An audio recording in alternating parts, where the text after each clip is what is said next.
ولد يا لعيب دافعين، ولاعيبه النادي الاهلي اللي سابوا تماما ال 30 متر اللي ورا، وانذار لاحمد عادل عبد المنعم اللي طلع على احمد ياسر، وركله جزاء بعد تقريبا 12 دقيقه. انما بص بتمريره واحده ضربوا بيها كل المناطق الدفاعيه. والنهارده جونين للاعيبه النادي المصري باخطاء من عمليه التمركز، وهنقول عليها اخطاء ساذجه للخطوط الخلفيه للاعيبه الاحمر. ادي اللعبه وتهور من احمد عادل عبد المنعم، طلع وكان لسه صبري رحيل اللي جاي متاخر، اللي النهارده هيبقى فيه كلام في التغطيه على صبري رحيل مرتين، سواء في الجون الاول اللي سجل منه ياسر او الكره الثانيه اللي كان متاخر كتير قوي عن الارتداد الدفاعي.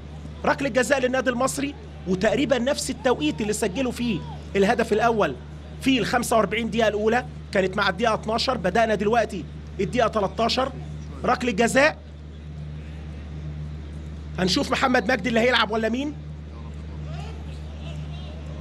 ركله جزاء ويحطها حلوه، جول جول جول. الهدف الثاني محمد مجدي. هنشوف الكره للمره الثانيه، والدقيقه 58 2 للنادي المصري، مسجل 5 تجوان مجدي المساك، والنهارده ده الهدف رقم 6 ليه يعني.